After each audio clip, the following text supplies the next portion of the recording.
Hey everyone, I'm Mind, and this video is part of the interview that I had with Dimi, one of the Ninjago designers at Brickworld Chicago 2025. Dimi's been a part of the Ninjago team for a very long time, starting with the Hands of Time wave in 2017, and most recently he did Thunderfang this year as well as the Guardian Dragon from Ninjago Legends. I did this interview alongside Duckbricks, another YouTuber who I'm sure a lot of you know, so we decided to split the video in half. I will be linking Duckbricks' part of the interview in the description below if you want to go check it out after this video. He does have the first half, so there you can see Dimi explain a little bit about what he's done, as well as even more questions that we asked him. However, because we covered a wide range of topics, you should be able to watch both of these videos in any order. So now, without further ado, let's get into it. I have a question about something very specific and niche from probably my favorite set you've ever done, the Fang. One of my friends wanted me to ask you this question. The eyes of that build uses two tiles right next to each other and creates this little slit in the middle. Was that intentional to create that snake eye, or is that just how it worked out? It's what it presents. Like I wanted to get the eyes somehow there, and it was again the era of brick building heads. So you've heard around, like I did have a bunch of different dragon heads and stuff, playing around with different scales and how much complexity you can have there. I think it's both intentional and unintentional, because you try to get a shape and then things work even better than you expect sometimes. Yeah, that's good. It's like the only side I can think of that uses that small gap between the pieces. I think it was probably around the first time that this piece was released. Oh, it's true, because that was around dots, right? Yeah, that is right. I think so. So when I saw it, I'm like, that can work for what I need. It turned out very cool. Yeah, it's again, when I was growing up, I really liked animals and documentaries and all this stuff. So I always had that soft spot for animals, and then that transition to fantasy with dragons and everything. So doing a fantasy snake, that was just a blast as well. Yeah. And I wish that we can do more things like the Mino, for example, which was a very cool idea. On a similar note, you do a lot of dragons, you did Fang, and something that's very common in these sets is like big cloth or foil elements. How does that work in the design process? Do you build the model without those first, or do you have them in mind from the beginning, and how do you choose cloth versus foil versus paper? Like, I think we have the idea early on, like, if when we do the sketches, we can figure out if it makes sense to have a brick-built wing or if it's better to have foil or fabric. There's different limitations for each use, but it's when I build it, I don't have, like, we try to get them as fast as possible, but most of the time is okay. Can we have the cutout for the wings? And like, I don't even have the dragon. How can I have the wings? Or I don't even have the boat. How can I have the mast? So it's a race of against time, to paraphrase, of trying to get the last thing that you put on one of the first things in the pipeline. So it's always an interesting challenge there. Right. And because again, you could say, okay, just get the structures that you had before from the previous thing you made and use this one, but then things change. Like, how do you do Thunderfang's wings are not as broad and slim as the Energy Dragon. So you go back, the Elemental Dragon, and then you go back and you want something that's more full. We wanted that design of the spiral, because I think that came from the concept art as well. So yeah, it's just whatever happens with the specific set. I think for Fang it was pretty obvious it's gonna be foil, just to keep the shape. I'm curious, you mentioned like building off of concept art. As a designer, do you ever, I know that sometimes you have like designer boosts, but do you ever get to pitch an idea to LEGO where you're like, hey, this could be a really cool mech for this character, I'm building it? Or is it more that you're looking at concept art and you see something like Thunderfang and you're told that, hey, this is your project, is to create this storm dragon as a set? I think both. Okay. It depends on, because when we do the concept art, we have some ideas of what could be cool. There are other gaps that we need to figure out what those sets could be. There is some requirements from marketing on what if we have too many sets, mechs in one season, then it doesn't make much sense to have as many on the next wave. So you will alternate with cars, with dragons, trying to have a nice mix of what's available. So it's pretty open. You can come up with something either as an idea because that would fit the vibe, Yeah. or you're working on something and then it evolves to something different or something interesting that you can pitch, or this is like you're doing wildfire, you want to do a dragon. Yeah. Like, You have to do that. Yeah. Exactly. So That makes sense. And I guess when you're going into starting to design a set, are you told from the get-go these are the amount of element frames you get, and are they allocated across the whole theme? Because one thing I'm always curious about is we see like in themes like Ninjago and Dreams, it's like every wave seems to have like a special piece that they try to include in as many sets as possible. So for this latest wave, it's that kind of smoke trail, spectral, wisp. like wisp piece that we've seen in all sorts of different colors. But is that something that, right there.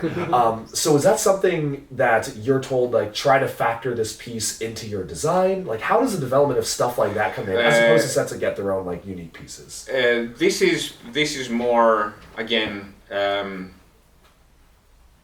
what novelty can come from a wave.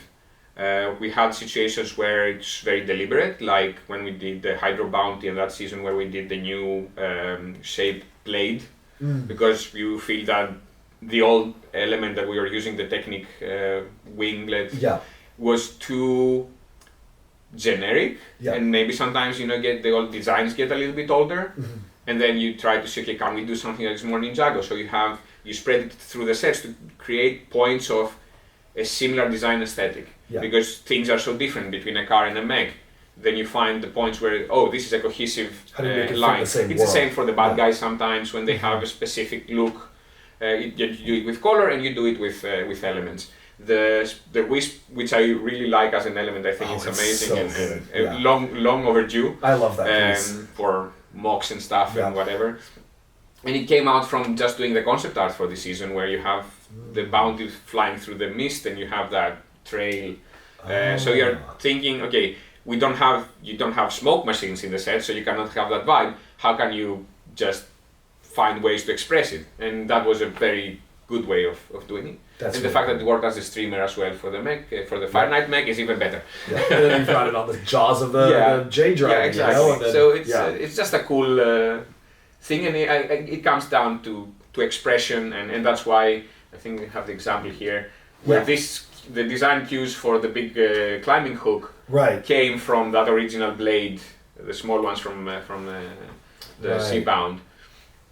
So we try to create generally a cohesive thing, and and multi-use things, so we can use them and say, when you see this, it feels Ninjago. It creates that idea of what the Ninjago aesthetic is. And that was how it was done back in the Bionicle days. Like, they would chop up pieces and say, like, hey, we'll take this design element from this foot and put it into this blade or something, and it made it feel very cohesive, where even though we were getting new pieces every year, it's like these all fit in the world. And that's really cool. Like, that's a really cool call out, where that is that same sort of design spiral. Yeah, exactly.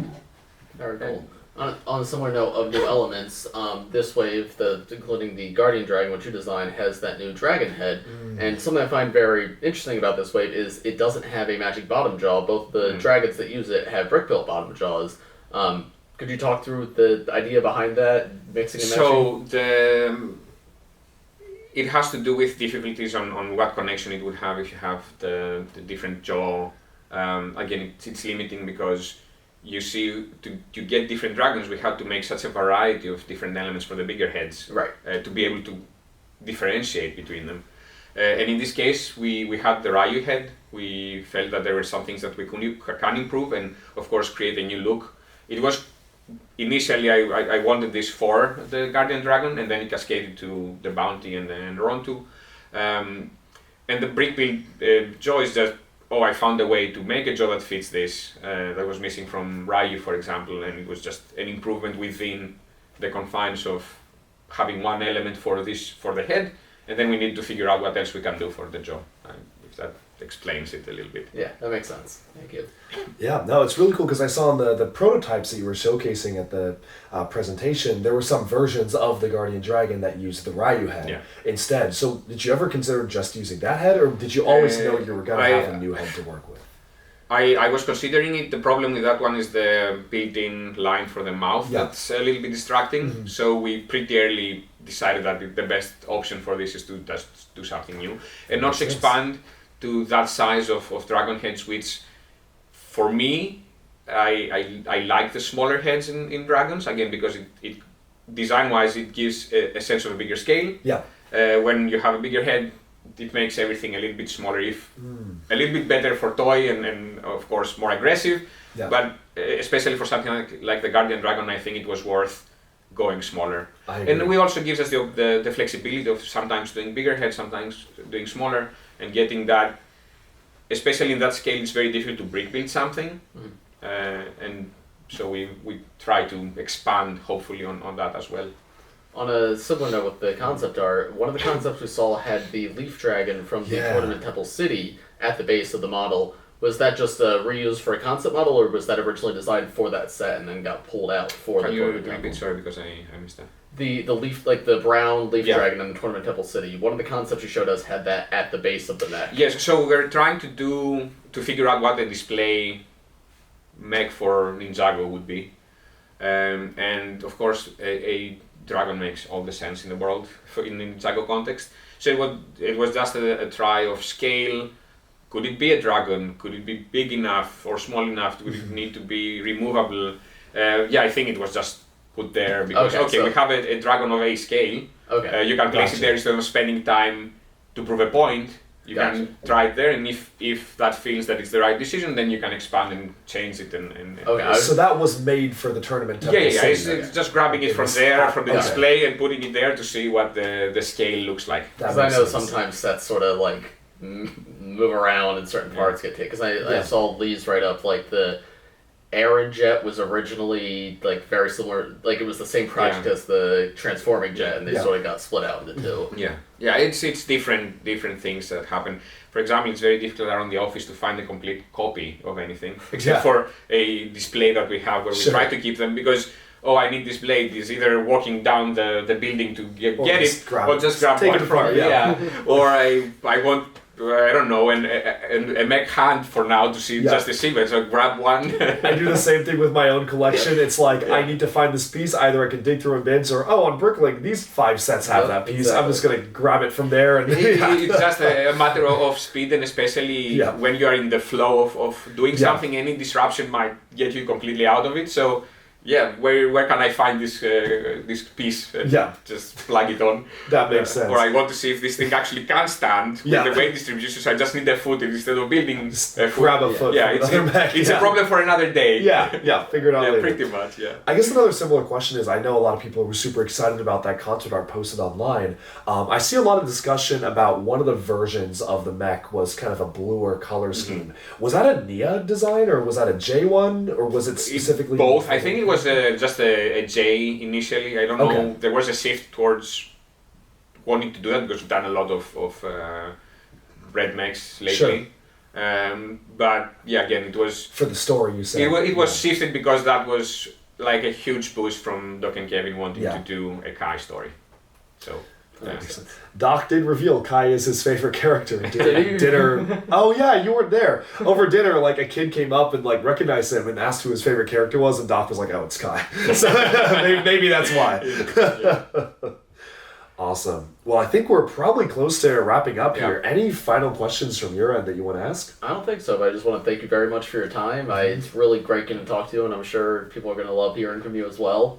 It's a pleasure, and I'm happy to meet you, Sean. And Chris, I met in Billund. That's right. Yeah, he was a special guest. Right, because I was brought out for LEGO Masters, and they asked me to. They were like, "Hey, can you send us in like people that you might want to meet or any requests you have?" I sent them in like I think it was like a 20-page Google Doc, and I'm like, "Well, if you're asking me, here's a list of everything I would like to do, which I'm not gonna get." But then number 1 on the list is I'd love to meet LEGO Ninjago designers and like chat with them. So we met up at Gastropub.